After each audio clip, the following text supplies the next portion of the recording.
Welcome to the Deep Dive. We're the place where we take your sources and really pull out the most potent nuggets of knowledge. That's the goal. Today we're diving into some really fascinating, quite ancient verses. They come from the Therigatha, Yeah.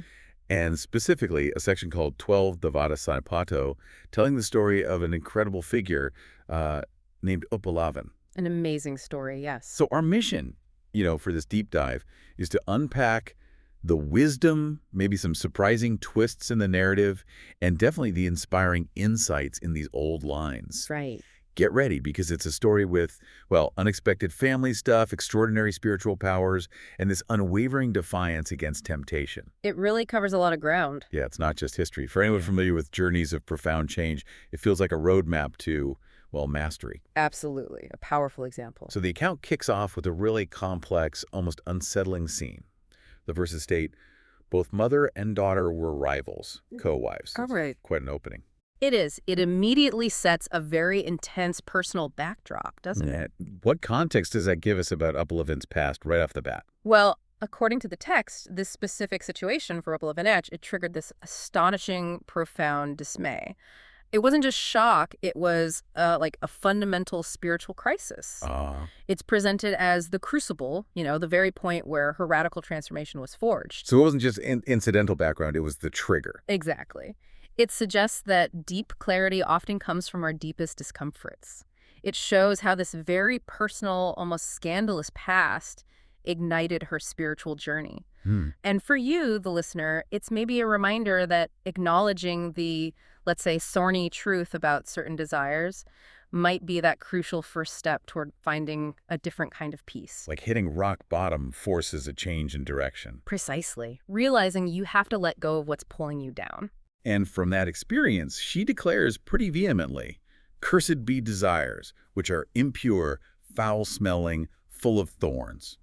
That's strong language. Yeah. How does that declaration show this fundamental shift in how she sees desire? Yeah, it's incredibly strong. And it's not just her lamenting, feeling sorry for herself. It's really a foundational insight for her. Right. She explicitly says she saw the danger in desires and saw renunciation as secure peace. It was a clear vision. It's a conscious choice, then. Absolutely. This vision led her to literally go forth from home to homelessness and Rajagaha.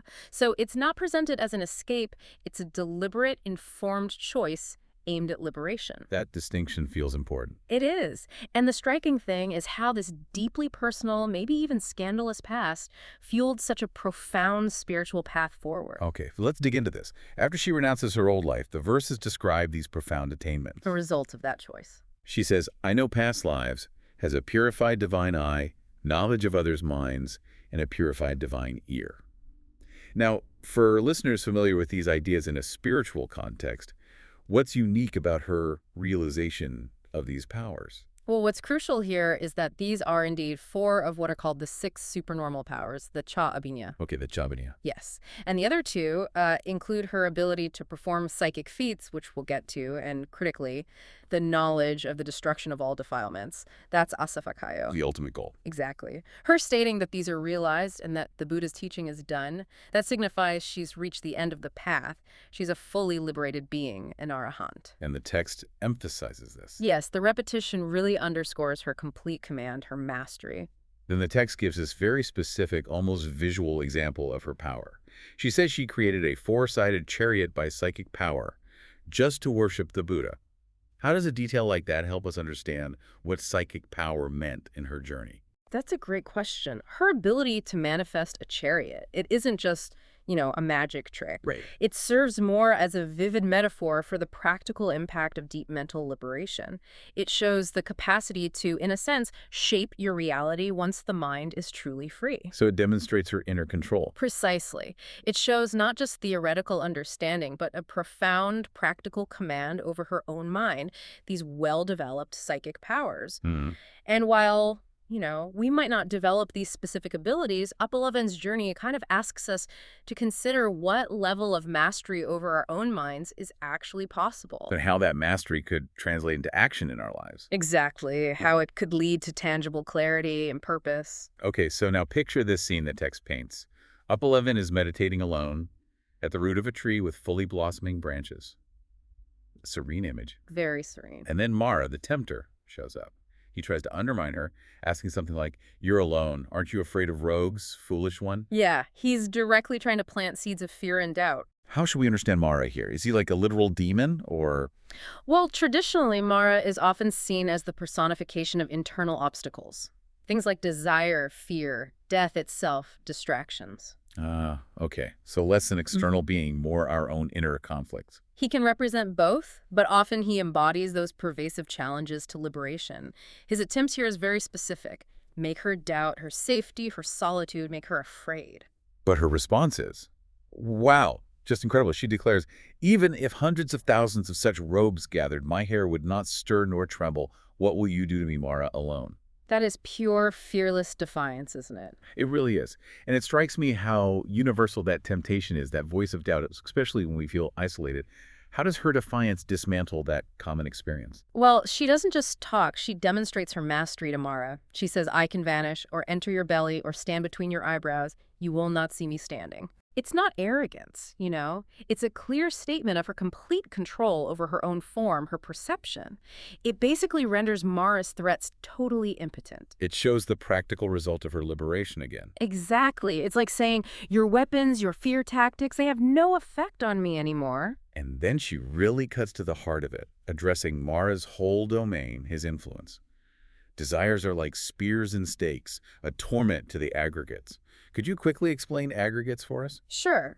In Buddhist thought, the aggregates, or khandhas, are the 5 components that make up our usual sense of self and existence. You know, form, feeling, perception, mental formations, consciousness. Right. And desires torment them by binding us to this cycle of grasping and suffering, keeping us trapped in that limited sense of self. So she's saying desires literally wound our being. That's the imagery, yes. Spears and stakes. And then she contrasts it. What you call delight and desires, that is now disgust for me, a complete reversal. That raises a big question, doesn't it? What do we really consider delight versus disgust? It does. It challenges our conventional values, and Uppalavaṇṇā's ultimate declaration is just pure victory. All delight is destroyed, the mass of darkness is shattered. Know this, evil one. You are defeated, O destroyer. Wow. That's powerful. It is. She's not just describing her inner state. She's announcing Mara's total defeat. It signals her absolute, irreversible liberation. And that connects right back to her initial renunciation, seeing the danger in desires. Perfectly. It shows the ultimate fruit of that initial, difficult realization and choice. The whole journey culminates in this moment of triumph. So reflecting on this journey we've traced with Uppalavaṇṇā, from that deeply unsettling past through her profound realization, gaining these extraordinary powers, and finally, this ultimate defiant victory over temptation itself. Her story, just preserved in these verses, it feels like such a powerful testament to our human capacity for transformation. Yeah. For liberation. It really is. And if we connect this to the bigger picture, what's so profound is how her journey, despite being ancient and having a specific spiritual context, it still offers this timeless narrative about finding freedom from the thorns of desire, as she put it, and really cultivating that deep inner strength. It's about building resilience. Exactly. It's about achieving a kind of inner resilience that makes even the most daunting challenges, whether they're external or more often internal, almost irrelevant. They just lose their power over you. So the final thought then, for you, our listener, what does this all mean for you? Maybe consider Uppalavaṇṇā's declaration that desires are like spears and stakes. What thorns, in your own experience, might actually be disguised as desires? And what mass of darkness, as she called it, might you feel ready, or maybe just curious about trying, to shatter? Yeah, what might it mean for you to declare some kind of victory over your own internal Māra, whatever form that takes? A powerful question to leave things on.